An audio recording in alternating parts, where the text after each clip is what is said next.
నమస్కారం. TRT SGT mathematics కంటెంట్కు స్వాగతం.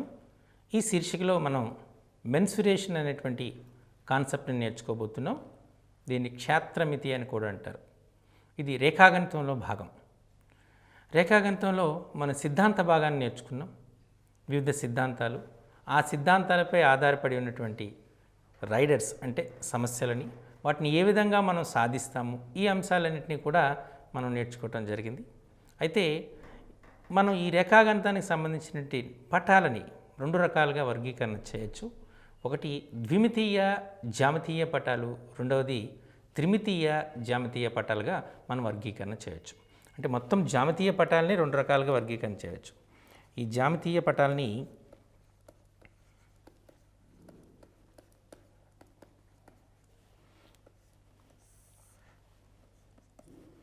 ద్విమితీయము,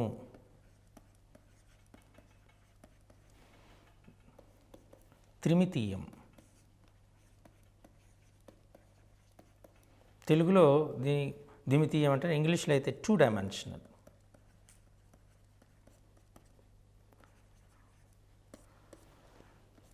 ఇంగ్లీష్లో త్రిమితీయాన్ని 3 డైమెన్షనల్ అంటారు. ఓకే, అంటే జ్యామితీయ పటాలని మనం రెండు రకాలుగా వర్గీకరణ చేయొచ్చు. ద్విమితీయ జ్యామితీయ పటాలు, త్రిమితీయ జ్యామితీయ పటాలు అంటారు. 2 డైమెన్షనల్ అండ్ 3 డైమెన్షనల్. అయితే మనం ద్విమితీయ పటాలు ఏంటి, త్రిమితీయ పటాలు ఏంటి అనేటువంటిది ముందుగా నేర్చుకుంటే, ద్విమితీయము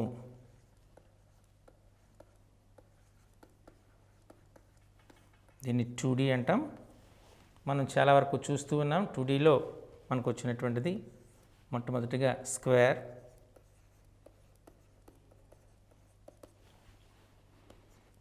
దీన్ని మనం చతురస్రము అంటాం.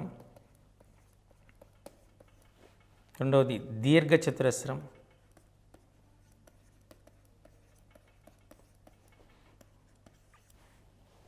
మూడవది వృత్తము,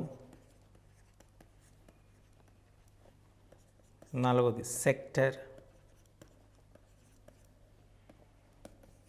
ఐదవది బాట వైశాల్యము. అంటే ఈ బాటలో రేఖీయ బాట వైశాల్యము, అలాగే వృత్తాకార బాట వైశాల్యాలు అనేటివి ఉంటాయి. వీటితో పాటు చతుర్భుజాలు, వివిధ రకాలైన చతుర్భుజాలు ఉన్నాయి. ఆ చతుర్భుజాల్లో ట్రెపీజియం,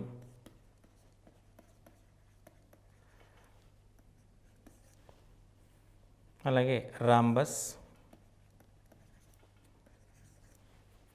సమాంతర చతుర్భుజము,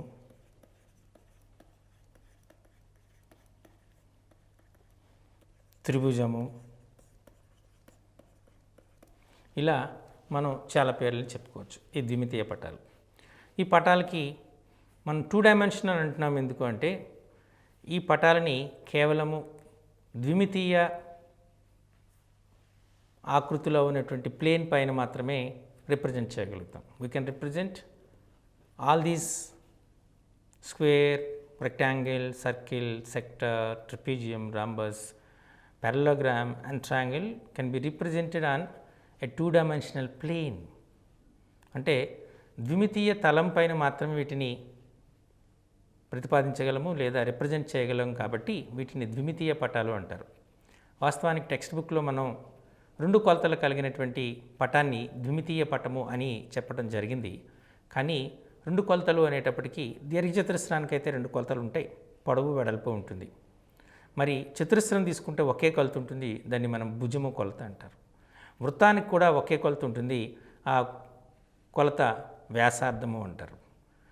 సో కాబట్టి కొన్ని అంశాలకి మనం ఇప్పుడు చేరుకున్నటువంటి వాటిలో కొన్ని అంశాలకి 2 కొలతలు ఉంటాయి, మరికొన్ని అంశాలకి కేవలం ఒక కొలత ఉంటుంది. సో కొలతల ఆధారంగా మనం ఇది ద్విమితీయ పటము అని చెప్పడం జరగటం లేదు. మనం ద్విమితీయ ఆకృతిలో ఉన్నటువంటి ద్విమితీయమైనటువంటి తలముపై ఈ పటాలని మనము రిప్రజెంట్ చేయగలిగితే ఆ పటాలని మనం ద్విమితీయ పటాలు అని అంటారు. అలాగే ఇప్పుడు మనం త్రిమితీయ పటాలు చూద్దాం.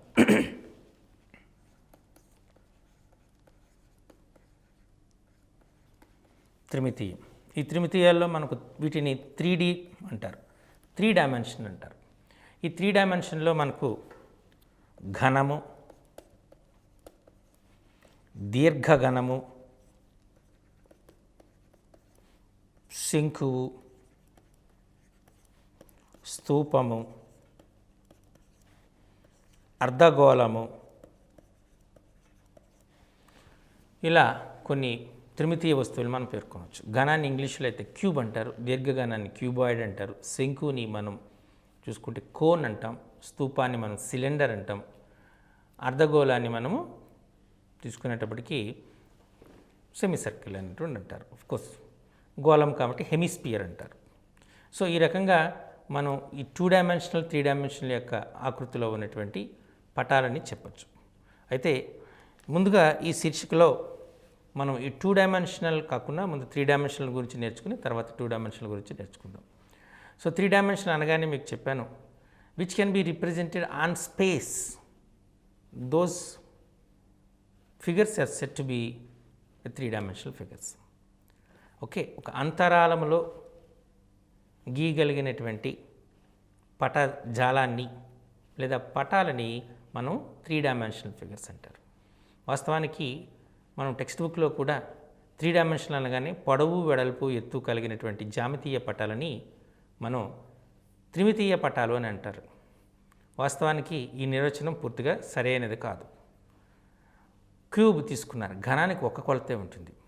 దీర్ఘఘనానికి 3 కొలతలు ఉంటాయి, పొడవు, వెడల్పు, ఎత్తు ఉంటాయి. అదే మనం ఒక గోళం తీసుకున్నారనుకోండి, వ్యాసార్థమే ఉంటుంది, ఒక కొలతే ఉంటుంది. కాబట్టి కొలతల ఆధారంగా ఇది ద్విమితీయము లేదా త్రిమితీయం అనేటువంటి చెప్పటం సరికాదు. మనం ఒక తలంపై ఆ పటాన్ని గీయగలిగితే, దృశ్యీకరణ చేయగలిగితే దాన్ని మనం ద్విమితీయ పటము అని, అంతరాళంలో మాత్రమే దాన్ని రిప్రజెంట్ చేయగలిగితే దాన్ని త్రిమితీయ పటమని అంటారు. అంటే మనం ప్లేన్ పైన గీయగలిగినటువంటి వాటిని ద్విమితీయము, స్పేస్లో గీయగలిగినటువంటి వాటిని త్రిమితీయం అనేటువంటి అంటారు. అయితే త్రిమితీయ పటాలని ద్విమితీయ తలముపై గీస్తున్నాం, కానీ వాస్తవంగా అది రిప్రజెంట్ అనేది చేయలేము. అందుచేత మనం ఏం చేస్తామంటే ఐసోమెట్రిక్ డాట్ పేపర్ను ఉపయోగించి చేస్తాం. ముందుగా మనం క్యూబాయిడ్ గురించి, దానిపై ఉన్నటువంటి అప్లికేషన్స్ గురించి చూద్దాం, తర్వాత మిగతా అంశాలకు వెళ్దాం. క్యూబ్ ఘనము.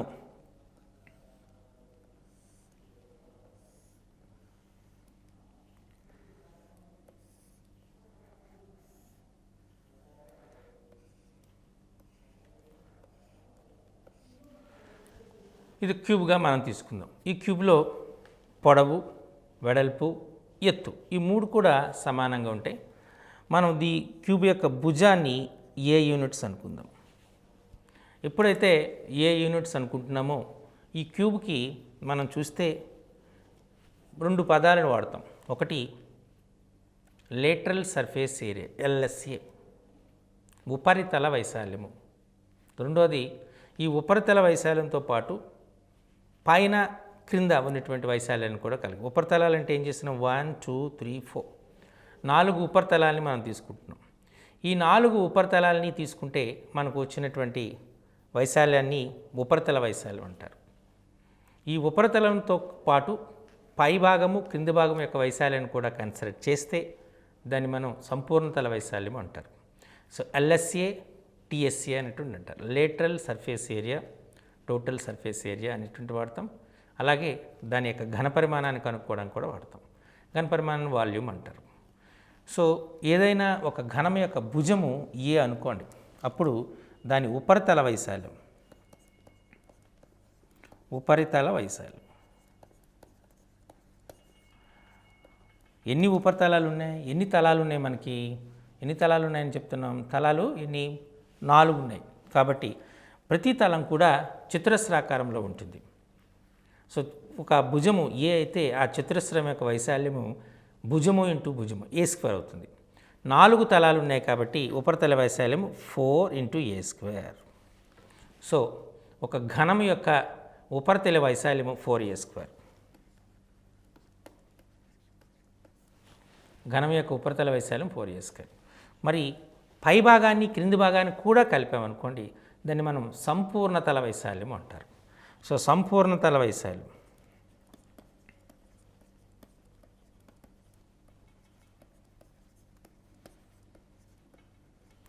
సంపూర్ణతల వైశాల్యం 4A² + 2A² అంటే 6A² అవుతుంది. ఓకే. ఘన పరిమాణము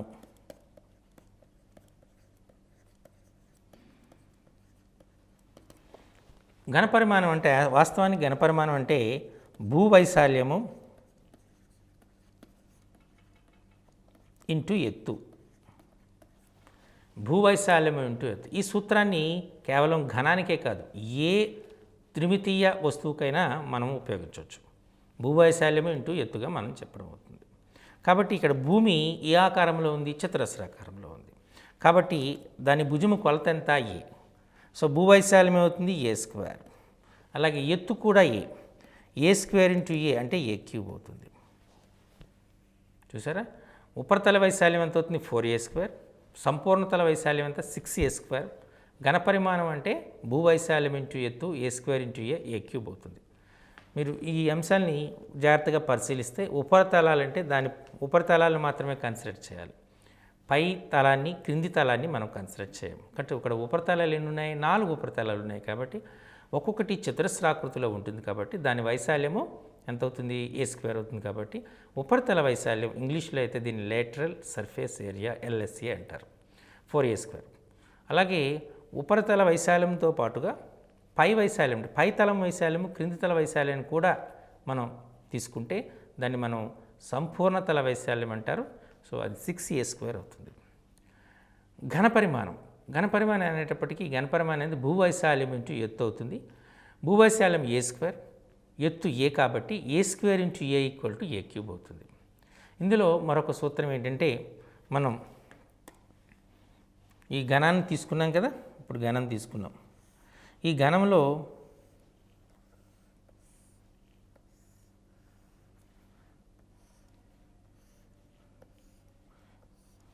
ఘనంలో మనం కర్ణము పొడవు కావాలి. ఒక కర్ణం పొడవు, ఏదైనా కర్ణం పొడవు తీసుకున్నాం. ఫర్ ఎగ్జాంపుల్ ఇలా. సో కర్ణము పొడవు కావాలి. కర్ణము పొడవు కావాలనుకుంటే కర్ణం పొడవు ఏమవుతుంది అంటే దాన్ని మనం తీసుకుంటే ఇక్కడ మనకి ఎన్ని ఉన్నాయి? పొడవు, వెడల్పు, ఎత్తు ఉన్నాయి. కాబట్టి ఇందులో దానికి కర్ణం పొడవు అవుతుందంటే ఇట్స్ కర్ణము పొడవు is equal to √a square plus A square plus A square అవుతుంది. అంటే √3a స్క్వేర్ అవుతుంది. అంటే √3a. కర్ణము పొడవు దాని భుజము కొలతకు √3 రెట్లు ఉంటుంది. ఇదొక ఇంపార్టెంట్ బిట్. సో వీటిని మనం సూత్రాలుగా తీసుకుని లెక్కల సమస్యలను సాధించవచ్చు. ఓకే. సో మనం ఘనము చూసాం. ఇప్పుడు దీర్ఘఘనం చూద్దాం.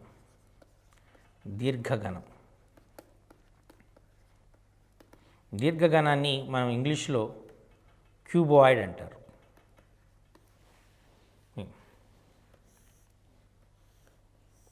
ఈ క్యూబాయిడ్ని మనం తీసుకున్నాం.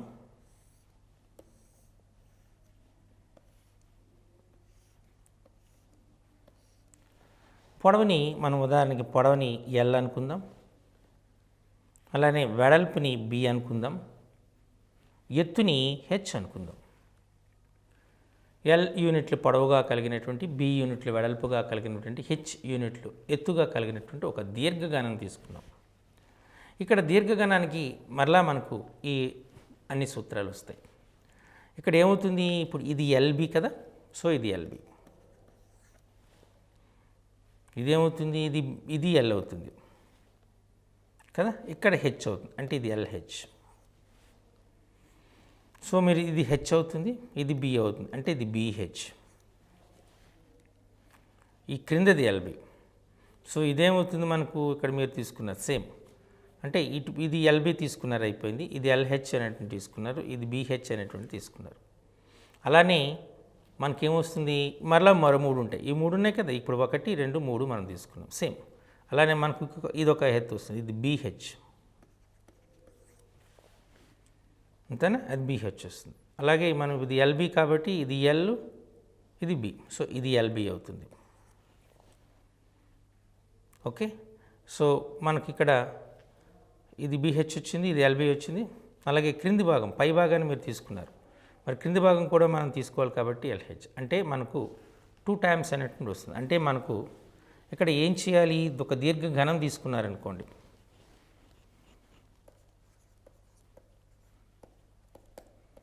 దీర్ఘఘనం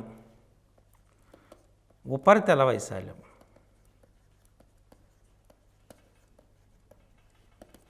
దీర్ఘఘనం యొక్క ఉపరితల వైశాల్యం తీసుకున్నారనుకోండి. ఈ దీర్ఘఘనం యొక్క ఉపరితల వైశాల్యాన్ని 4 గోడల వైశాల్యం అని కూడా అంటారు. 4 గోడల వైశాల్యం అని కూడా అంటారు.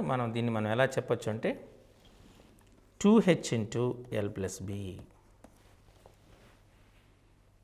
2h into L plus B దీర్ఘఘనం యొక్క ఉపరితల వైశాల్యం. దీన్ని 4 గోడల వైశాల్యం అని కూడా అంటారు. అలాగే సంపూర్ణతల వైశాల్యం. సంపూర్ణతల వైశాల్యం. ఇక్కడ సంపూర్ణతల వైశాల్యం కావాలి అనుకుంటే మనము పై భాగాన్ని క్రింది భాగాన్ని కూడా తీసుకోవాలి, వైశాల్యాన్ని కూడా తీసుకోవాలి. అప్పుడు మనకు 2 times of LB plus BH plus LH అవుతుంది. మరో 2 కలుస్తున్నాయి కాబట్టి 2 times of LB plus BH plus LH.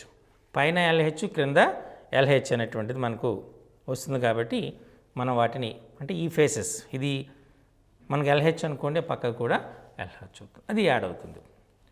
So దీర్ఘఘనం యొక్క ఉపరితల వైశాల్యము అన్న 4 గోడల వైశాల్యం అన్న గది 4 గోడల వైశాల్యం అన్న ఒకే సూత్రం వస్తుంది. దాన్ని 2h ఇంటూ L ప్లస్ బిగా మనం కన్సిడర్ చేయాలి.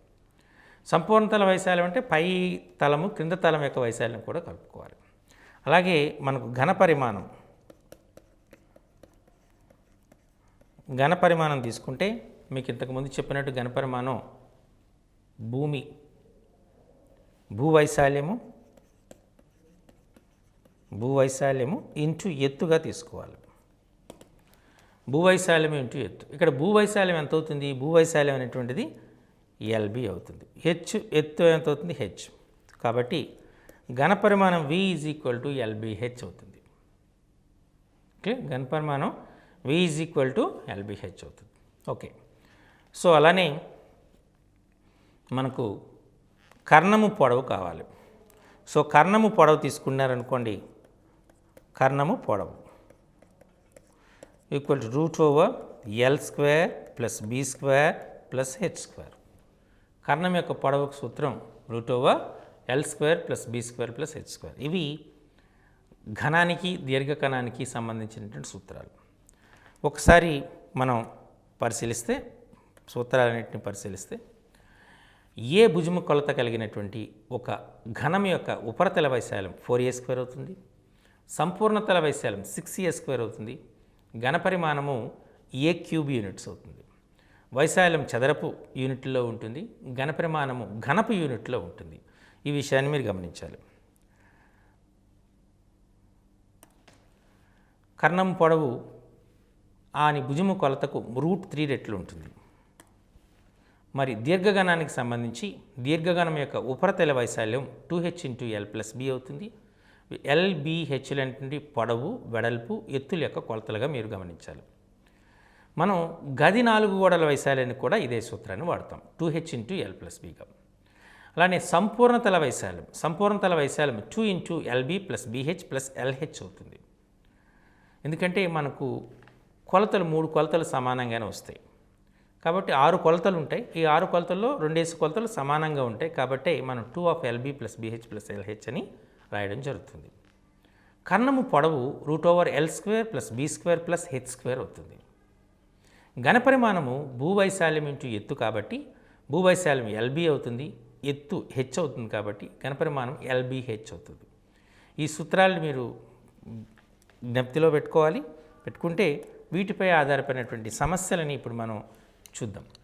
అలా ఒక్కొక్క అంశములోని సూత్రాలని, ఆ సూత్రాలపై ఆధారపడినటువంటి సమస్యలని మనం చర్చిద్దాం. ఓకే, మొదటగా volume of the surface area diagonal 12 సెంటీమీటర్లు ఇచ్చాడు. ఇందులో ఇచ్చినటువంటిది ఒక దీర్ఘఘనం యొక్క పొడవు 12 సెంటీమీటర్లు, వెడల్పు 4 సెంటీమీటర్లు, ఎత్తు 3 సెంటీమీటర్లు అయితే మనకు అడిగినటువంటిది ఏంటంటే ఫస్ట్ ఎల్ఎస్ఏ కనుక్కోమన్నాడు, లేటరల్ సర్ఫేస్ ఏరియా. తర్వాత టీఎస్ఏ టోటల్ సర్ఫేస్ ఏరియా. తర్వాత వాల్యూమ్ ఘన పరిమాణము. చివరగా మనకు కర్ణము పొడవు. ఇది అడిగినటువంటి ప్రశ్నలు. మీకు ఎగ్జామ్లో ఏదో ఒకటి మాత్రమే అడుగుతాడు. దీర్ఘగణం యొక్క పొడవు 12 సెంటీమీటర్లు, వెడల్పు 4 సెంటీమీటర్లు, ఎత్తు 3 సెంటీమీటర్లు అయితే ఆ దీర్ఘగణం యొక్క ఉపరితల వైశాల్యము, సంపూర్ణతల వైశాల్యము, ఘన పరిమాణము, కర్ణము పొడవుని కనుక్కోండి అన్నాడు. సో ముందుగా మీరు చేయవలసింది ఏంటి, 12, 4 అంటే వేలు వేసుకోండి. L is equal to 12 centimetres. So B is equal to 3 centimetres, H equal to 4 centimetres. ఇచ్చిన కొలతలను తీసుకోండి. మనకు ఫస్ట్గా మనకు అడిగింది ఎల్ఎస్ఏ, లేటరల్ సర్ఫేస్ ఏరియా. దానికి సూత్రం ఏంటి, 2h into L plus B. 2h, H విలువ ఎంత 4, ఎల్ విలువ ఎంత 12, బి విలువ ఎంత 3. అంటే 2 4s 8, 12 plus 3 15, 15 8s 120, 120 square centimetres. ఉపరితల వైశాల్యము 120 చదరపు సెంటీమీటర్లుగా చెప్పచ్చు. TSC total surface area. దానికి సూత్రం ఏంటి, 2 into LH plus BH plus LB.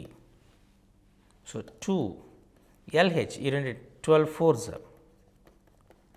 BH 3 4s, LB 12 3s.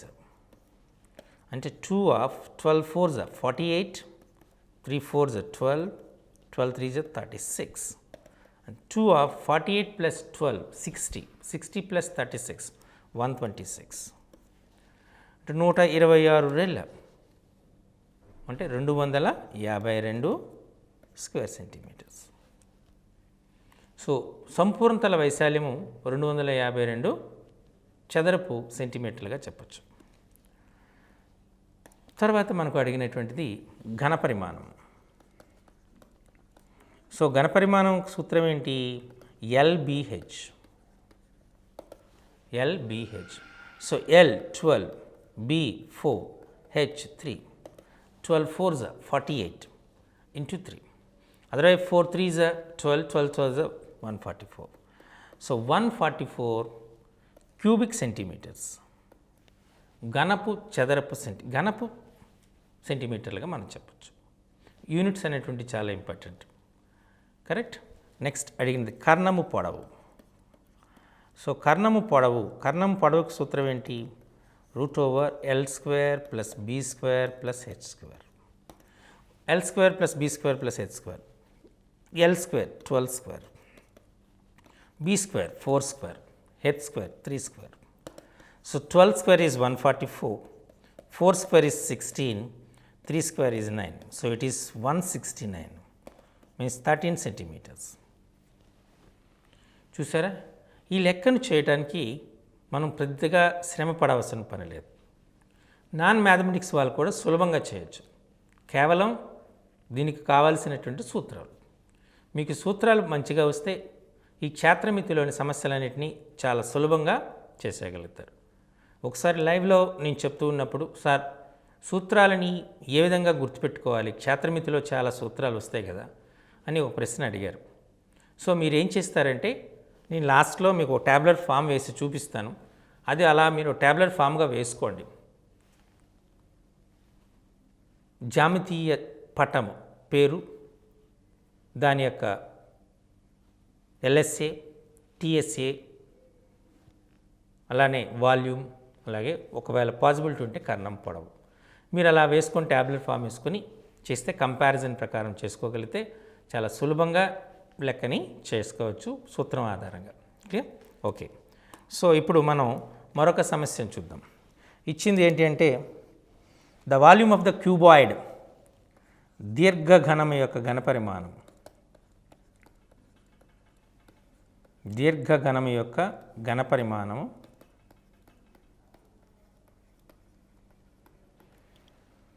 440 centimetre cube, ఘనపు సెంటీమీటర్లు. భూవైశాల్యం భూవైశాల్యం 88 సెంటీమీటర్ స్క్వేర్, చదరపు సెంటీమీటర్లు. అయితే దాని ఎత్తును కనుక్కోండి. ఎత్తు కనుక్కోండి, ఇది ప్రశ్న. దీర్ఘఘనం యొక్క ఘనపరిమాణం 440 ఘనపు సెంటీమీటర్లు, భూవైశాల్యం 88 చదరపు సెంటీమీటర్లు అయితే దాని ఎత్తు కనుక్కోండి. మీ అందరికీ తెలుసు, ఘనపరిమాణము ఈజ్ ఈక్వల్ టు సూత్రం ఏంటి? భూవైశాల్యము ఇంటూ ఎత్తు. భూవైశాల్యం ఇంటూ ఎత్తు. సో ఆల్రెడీ భూవైశాల్యం ఇచ్చేస్తాడు 88, ఎత్తు తెలియదు, దాన్ని హెచ్ అనుకుందాం. ఘనపరిమాణం 440 ఇచ్చాడు కదా, కాబట్టి హెచ్ ఈజ్ ఈక్వల్ టు ఎంత అవుతుంది? 440/88. ఆఫ్ కోర్స్ 88 ఒకటిలో 88 ఐదులో, కరెక్ట్. సో 88 ఐదులో. సో కాబట్టి మనకు ఎత్తు విలువ ఎంత వచ్చింది? 5 సెంటీమీటర్లు. చూసారా? ఏ సమస్యను తీసుకోండి, క్షేత్రమితికి సంబంధించి సూత్రాలు తెలిస్తే సులభంగా మీరు లెక్కల్ని చేయొచ్చు. సో మరొక సూత్రాన్ని చూద్దాం, మరొక సమస్యను చూద్దాం.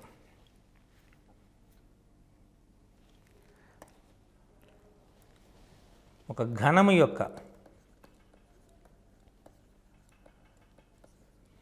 ఘనపరిమాణం, ఘనము యొక్క ఘనపరిమాణం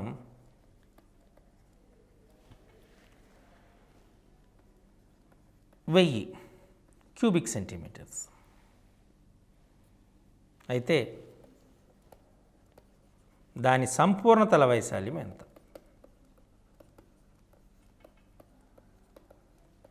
దాని సంపూర్ణ తల వైశాల్యం ఎంత ఇచ్చాడు.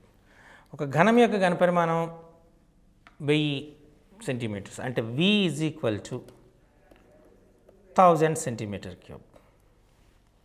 అసలు V అంటే అర్థం ఏంటి? ఘనం యొక్క ఘనపరిమాణం సూత్రం A క్యూబ్. 1000ని మనం ఎలా రాసుకోవచ్చు? 10 సెంటీమీటర్స్ క్యూబ్, కరెక్ట్.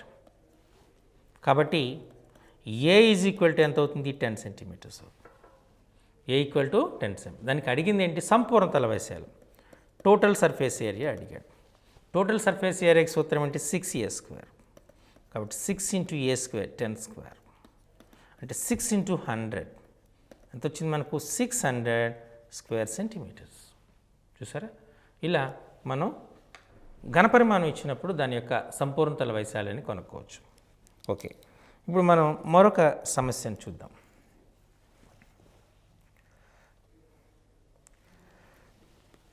మీటర్లు, 12 మీటర్స్, 9 మీటర్స్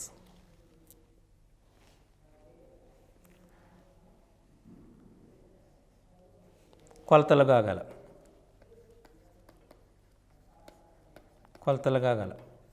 దీర్ఘఘనాన్ని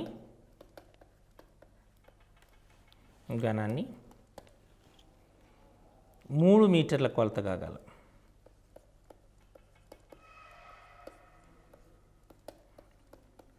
ఘనాలుగా విభజిస్తే ఎన్ని ఘనాలు ఏర్పడతాయి? ఎన్ని ఘనాలు ఏర్పడతాయి? ఇది ప్రశ్న. 18 మీటర్స్, 12 మీటర్స్, 9 మీటర్స్ అంటే 18 మీటర్ల పొడవు, 12 మీటర్ల వెడల్పు, 9 మీటర్ల ఎత్తు కలిగినట్టు ఒక దీర్ఘఘనం తీసుకున్నారు. ఈ దీర్ఘఘనాన్ని మనం ఏం చేసాం? 3 మీటర్ల భుజము కొలతగా గల ఘనాలుగా విభజించాం. అయితే ఎన్ని ఘనాలు ఏర్పడతాయి అనేటువంటిది ప్రశ్న. అంటే ఏం చేయాలి? కొత్తగా ఏర్పడుతున్నటువంటి మనం ఘనం యొక్క వైశాల్యం కనుక్కోవాలి. అంటే ప్రతి ఘనం యొక్క ఘనపరిమాణం కనుక్కుందాం. అలాగే దీర్ఘఘనం యొక్క ఘనపరిమాణం కనుక్కుందాం. ఈ దీర్ఘఘన ఘనపరిమాణాన్ని ఒక ఘనం యొక్క ఘనపరిమాణంతో భాగించామనుకోండి, మనకు ఏర్పడే ఘనాల సంఖ్య ఏర్పడుతుంది. అంతే కదా? అంటే ఇది చేయడానికి ఎలా చేస్తాము? ముందుగా దీర్ఘఘనం యొక్క ఘనపరిమాణం కనుక్కోవాలి. అలాగే 3 మీటర్ల కొలతగా కలిగినటువంటి ఘనం యొక్క ఘనపరిమాణం కనుక్కోవాలి. ఈ దీర్ఘఘన ఘనపరిమాణాన్ని ఘనం యొక్క ఘనపరిమాణంతో భాగించాలి. అలా భాగిస్తే వచ్చినటువంటి విలువే మనకు ఏర్పడినటువంటి ఘనముల సంఖ్య అవుతుంది. సో ముందు మొత్తం దీర్ఘ ఏం చేయాలి? దీర్ఘఘన ఘనపరిమాణం, దీర్ఘఘన ఘన పరిమాణం సూత్రం ఏంటి? V = LBH. ఇక్కడ ఏమిచ్చారు? 18 × 12 × 9 అంతేనా ఇచ్చారు. అలాగే ఘనం యొక్క ఘనపరిమాణం,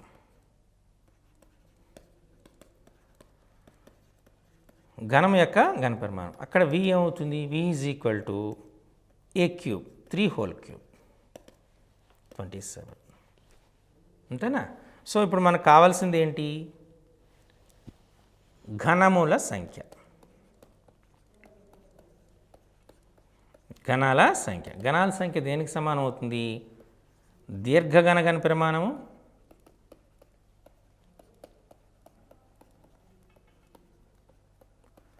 బై ఘనమ యొక్క ఘనపరిమాణం అంతేనా? ఓకే, మనకు దీర్ఘఘనం యొక్క ఘనపరిమాణం ఎంత వచ్చింది? ప్రీవియస్ పేజీలో చూద్దాం. దీర్ఘఘన ఘనపరిమాణము 18 × 12 × 9 వచ్చింది. అదే వేద్దాం. 18 × 12 × 9. ఘనం యొక్క ఘనపరిమాణం ఎంత? 3 × 3 × 3 27. 9 1s 9 3s 3 1s 3 4s 18 4s 72. అంటే ఏర్పడేటటువంటి ఘనముల సంఖ్య ఎంత అవుతుంది? 72. చూసారా? ఈ రకంగా మనం ఒక దీర్ఘఘనమాకృతిలో ఉన్నటువంటి ఒక వస్తువుని మనం ఒక నిర్దిష్టమైనటువంటి భుజము కొలత కలిగినటువంటి ఘనాలుగా విభజిస్తే ఎన్ని ఘనాలు ఏర్పడతాయో కూడా లెక్క కట్టవచ్చు ఈ రకంగా. ఓకే, సో మనం మరొక సమస్యను చూద్దాం.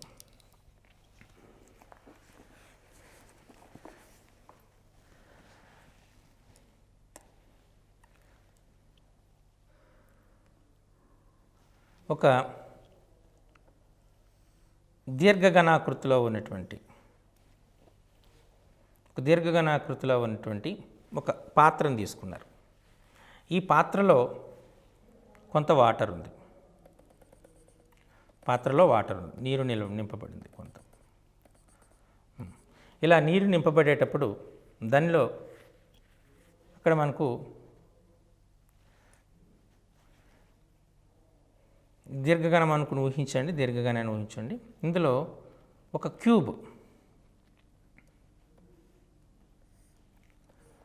క్యూబ్ అనేటువంటిది ముంచబడింది. దీని యొక్క భుజము కొలత 9 యూనిట్స్. అయితే దాని ఎంత ఎత్తు ఆటోమేటిక్గా మనం ఎప్పుడైతే ఘనాన్ని నీటిలో ముంచామో కొంత నీరు పైకి వెళ్తుంది. ఇక్కడ ఎంత ఎత్తు నీరు పైకి వెళ్ళింది అని అడిగినటువంటిది ఏంటి అంటే ఆ దీర్ఘఘనాకృతిలో ఉన్నటువంటి వెస్సెల్ అంటే పాత్ర యొక్క ఘన పరిమాణం అంటే ఎత్తు ఎంత అని అడిగాడు. ప్రశ్న రాస్తున్నాను.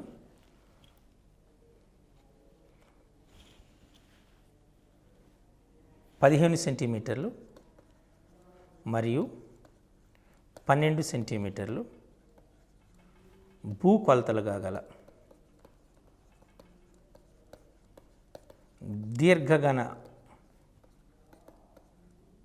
దీర్ఘఘనాకృతిలో ఉన్న ఒక పాత్రలో కొంత నీరు ఉంది.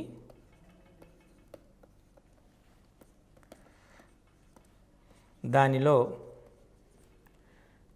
9 సెంటీమీటర్లు భుజము కొలతగా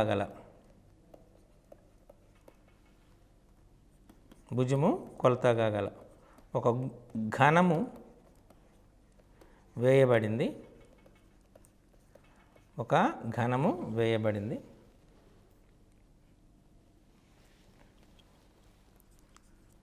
దాని నీటి మట్టము ఎంత ఎత్తు పెరుగుతుంది?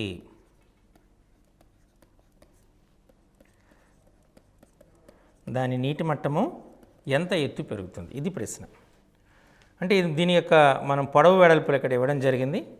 ఇక్కడ ఇది 15 సెంటీమీటర్లు, దీనిది 9, ఇది 15 సెంటీమీటర్లు, ఇది 12 సెంటీమీటర్లు. ఒక దీర్ఘకణాకృతిలో ఉన్నటువంటి ఒక వెస్సెల్ ఇవ్వబడింది. ఆ వెస్సెల్ ఏం చేశారు, నీటిలో పూర్తిగా ముంచబడింది కదా, ఒక నీటిలో ముంచబడింది. అప్పుడు నీరు కొంత ఎత్తులేస్తుంది.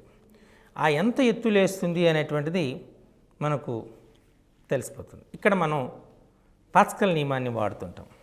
మన నీటిలో ఏం చేసాము, ఘనాన్ని ముంచాం. ఎప్పుడైతే ఘనాన్ని ముంచామో ఎంత ఘనపరిమాణం ఉంటుందో అంత ఘనపరిమాణం గల నీటిని తొలగిస్తుంది. అంటే ఇక్కడ తొలగించడం అంటే ఏమవుతుంది, అంత ఘనపరిమాణం గల నీటి యొక్క మట్టం పెరుగుతుంది. అంతేనా? అంటే క్యూబాయిడ్ యొక్క మనం ఏదైతే మనం తీసుకున్నామో అంత ఎత్తు పెరుగుతుంది. అంటే ఎంత ఎత్తు మనకు తెలియదు కదా. సో మనం చేయవలసిన పని ఏమిటి, ఎడ్జ్ ఆఫ్ ఎ క్యూబ్ తీసుకున్నాం, ఘనం యొక్క భుజము తీసుకున్నాం. ఘనము భుజం ఎంత ఉంది, 9 సెంటీమీటర్లు. కాబట్టి ఘనపరిమాణం ఏమవుతుంది చెప్పండి, ఘనపరిమాణం ఈక్వల్ టు ఏ క్యూబ్ అంటే 9 క్యూబ్, 729 సెంటీమీటర్ క్యూబ్ ఒకటైంది. అయితే ఎప్పుడైతే ఈ ఘనాన్ని నీటిలో ముంచామో ఆ ముంచిన తర్వాత మనం ఈ పాస్కల్ నియమం ప్రకారం ఏమవుతుంది, అది తొలగించినటువంటి ఘనపరిమాణము అంటే నీటి ఘనపరిమాణం అది దీర్ఘఘనాకృతిలోనే ఉంటుంది. నీటి ఘనపరిమాణము దేనికి సమానం అవుతుంది, ఈ ఘనం యొక్క ఘనపరిమాణానికి సమానం అవుతుంది. అంటే ఎత్తు కలిగినటువంటి ఎత్తుకు ఆ నీటిని పెంచింది, నీటి మట్టాన్ని పెంచింది. ఇప్పుడు మనం పాఠాన్ని చూద్దాం, ముందు పేజీలు చూస్తే వాస్తవానికి వాటర్ లెవెల్ ఇక్కడ ఉంది అనుకుందాం. ఈ వాటర్ లెవెల్ ఇప్పుడు ఎంతవరకు పెరిగింది, ఇంతవరకు పెరిగింది. ఈ పెరిగిన నీటి మట్టం ఎత్తుని ఎక్స్ అనుకుందాం,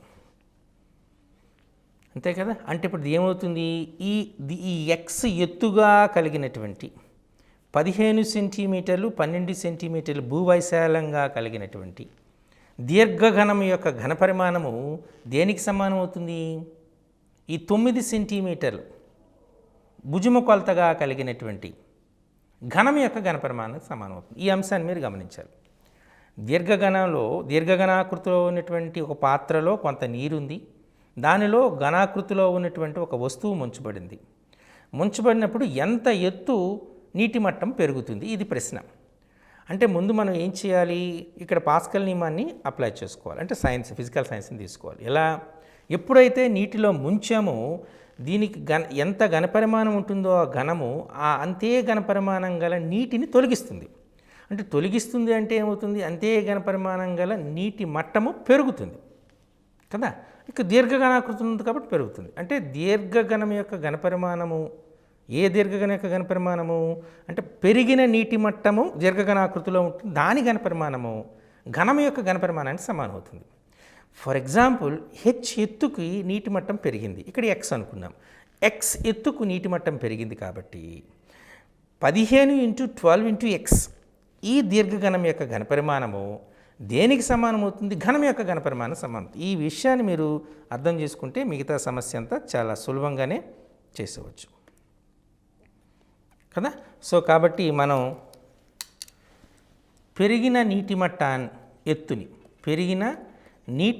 ఎత్తు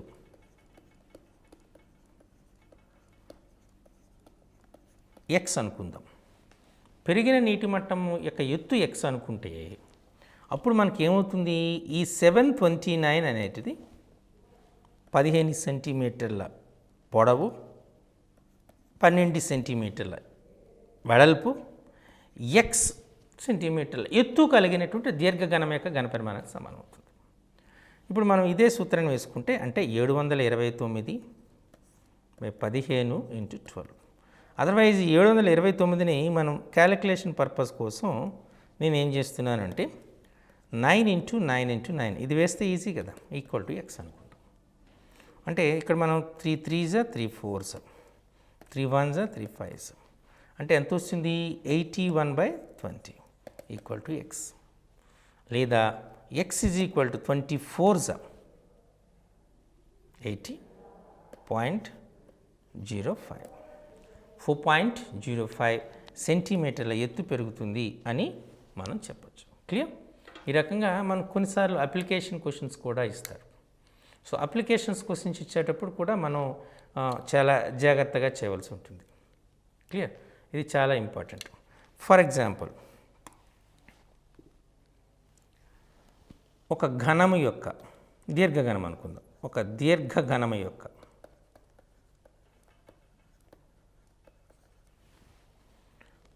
పొడవు, వెడల్పు, ఎత్తులు LBHలు వరుసగా x-1 x+1 దాని ఘనపరిమాణం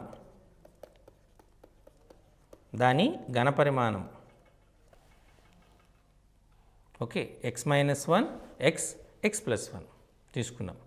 ఈ x-1 x+1 తీసుకుంటే మనం ఒక ఉదాహరణకు తీసుకున్నాం. x-1 x+1 తీసుకున్నాం. దాని ఘనపరిమాణం 60 యూనిట్స్.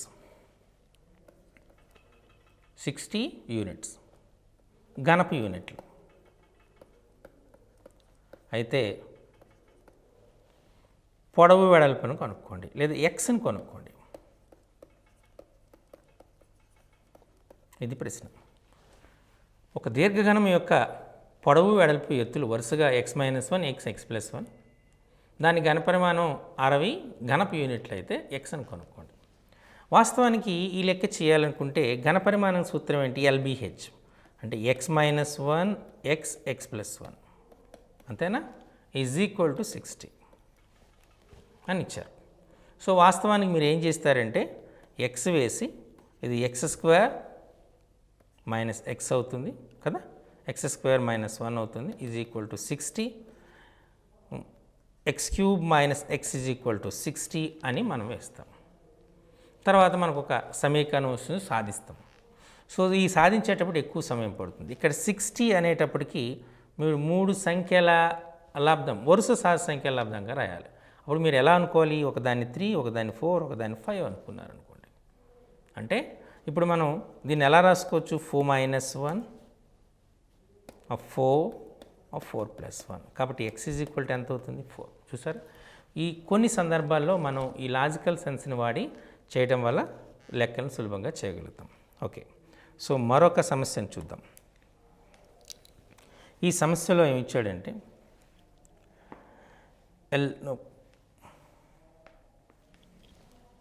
ఒక శీతల గిడ్డంగి దీర్ఘఘనాకృతిలో ఉంది.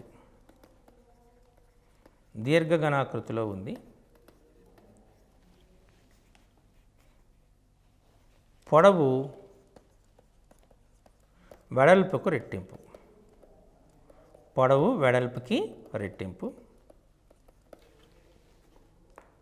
ఎత్తు 3 మీటర్లు. ఎత్తు 3 మీటర్లు అయితే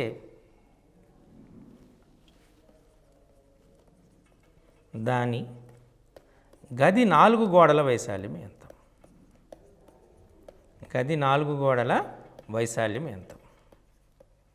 ఇది ప్రశ్న. ఒక శీతల గిడ్డంగి దీర్ఘఘనాకృతిలో ఉంది.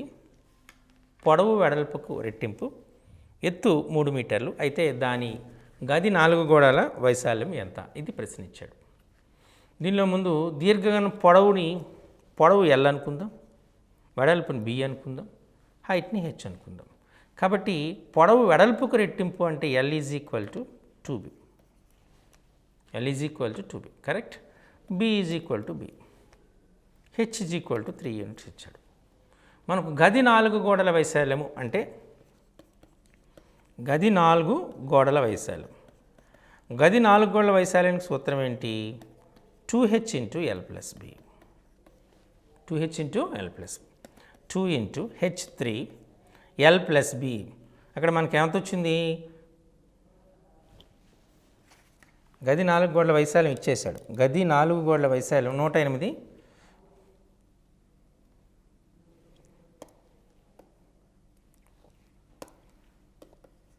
108 స్క్వేర్ మీటర్స్.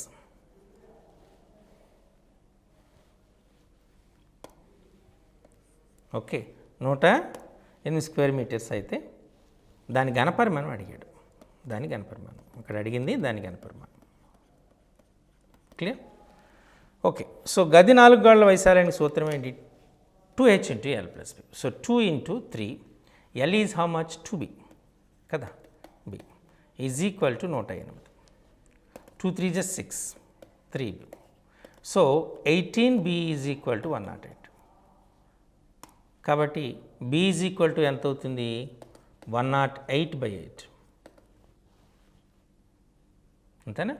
108/8. ఒక్క నిమిషం, మనకి 18 బేస్, అందుచేత 108/18. 108/18. సో 18 1s 18 6, అంటే మనకు ఎంత వచ్చింది? 6 మీటర్స్. ఇప్పుడు బి ఎప్పుడు 6 మీటర్స్ వచ్చిందో అప్పుడు ఎల్ ఎంత అవుతుంది? 2b. 2 ఇంటూ 6 అంటే 12 మీటర్స్ అవుతుంది. 2b అంటే 12 మీటర్స్ అవుతుంది. కాబట్టి హెచ్ ఆల్రెడీ మనకి ఇచ్చాడు 3 మీటర్స్. కాబట్టి ఘనపరిమాణానికి సూత్రం ఏంటి? ఘనపరిమాణము ఈజ్ ఈక్వల్ టు ఎల్బిహెచ్. ఇక్కడ ఎల్ 12 మీటర్లు, బి 6 మీటర్లు, హెచ్ 3 మీటర్లు. So 12 6 72, 72 3 72 3 216 metre cube. అంతేనా? ఈ రకంగా కూడా మనకు మరికొన్ని సమస్యలు వచ్చే ఆస్కారం ఉంది, వాటిని మీరు ప్రాక్టీస్ చేయాలి. సో వీటిపైన మరో దాన్ని చేద్దాం. 2 క్యూబ్స్ తీసుకున్నాడు.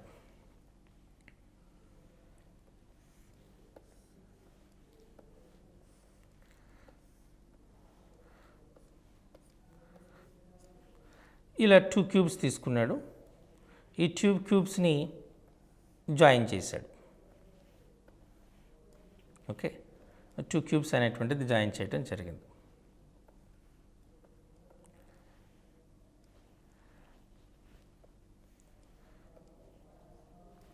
ఇలా 2 క్యూబ్స్ అనేటువంటిది జాయిన్ చేశారు. ఈ 2 క్యూబ్స్ జాయిన్ చేసిన తర్వాత వాడు ఏమన్నాడు? 10 సెంటీమీటర్ల పొడవుంది. ఘనం భుజము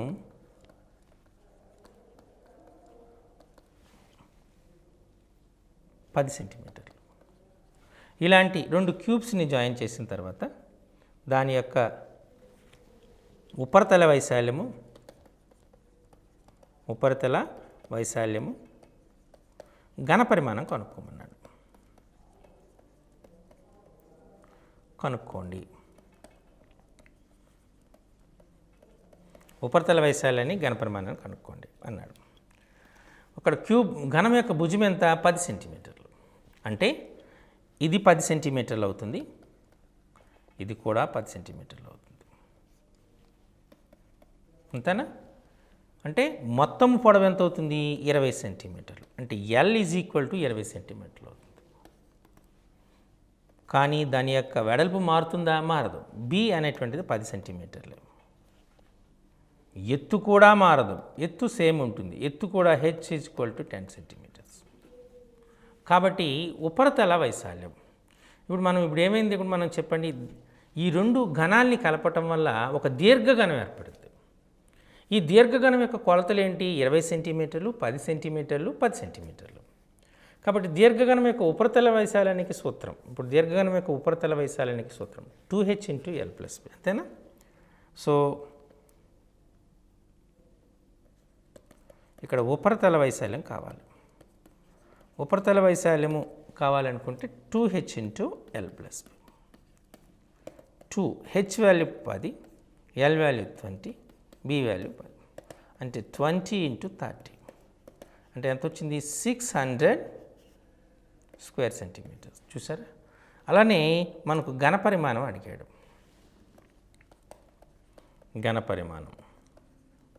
ఘనపరిమాణ సూత్రం ఏంటి? ఎల్బిహెచ్.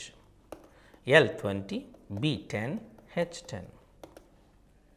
210 అంటే 2000 2000 ఘనపు సెంటీమీటర్లు. చూసారా? అంటే జనరల్గా మనం కొన్నిసార్లు ఏం చేస్తామంటే ఘనపరిమాణం అన్నాడు కదా, ఘనపరిమాణం అనగానే మనం ఏం చేస్తాం, మొదటిది 10 10 10 10 10 10 వచ్చాడు 1000 వస్తుంది, రెండోది 1000 వస్తుంది, రెండింటిని కలిపితే 1000 + 1000 2000 వేసేవచ్చు. చూసారా? అక్కడ పెద్దగా మనం ఆలోచించలేదు. కానీ ఉపరితలం వచ్చేటప్పటికి ఈ రెండింటిని యాడ్ చేసాం, దీని యొక్క ఉపరితల వైశాల్యం ఎంత అవుతుంది చెప్పండి? అప్పుడు ఘనము కదా, ఘనం కాటి ఉపరితల వైశాల్యము అంటే 4a² అంటే 400. దీని యొక్క ఉపరితల వైశాల్యం ఎంత? 4a², 400. 400 + 400 800 అవుతుంది. అంటే దీని యొక్క ఉపరితల వైశాల్యాన్ని దీని యొక్క ఉపరితల వైశాల్యాన్ని కనుక్కొని రెండింటిని కలిపిస్తే మీకు 800 వస్తుంది. కానీ వాస్తవానికి ఈ రెండింటిని కలపడం రెండింటికి ఒకే తలం అవుతుంది ఇక్కడ. కాబట్టి అంటే ఏమవుతుంది మనకు, ఇక్కడ 600 స్క్వేర్ సెంటీమీటర్స్ వస్తే వాస్తవంగా మీరు సూత్రం యూజ్ చేయకున్నా ఈ కాన్సెప్ట్ని వాడకున్నా చేస్తే మీకు 800 స్క్వేర్ సెంటీమీటర్. ఘనపరిమాణంలో తేడా ఉండదు, కానీ ఉపరితల వైశాల్యంలో తేడా వస్తుంది. కాబట్టి ఖచ్చితంగా మీరు ఈ పద్ధతిని ఎన్నుకోవాల్సి ఉంటుంది. చూడండి, అర్థమైందా దీని కాన్సెప్ట్?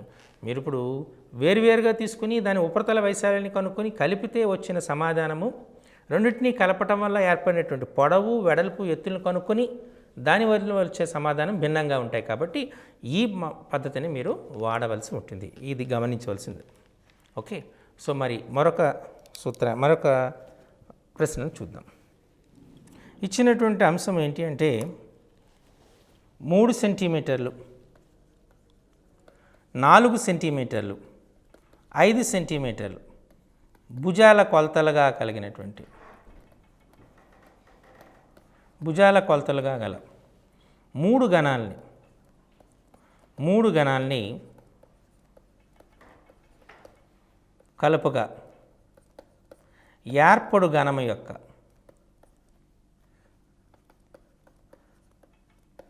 భుజము కొలత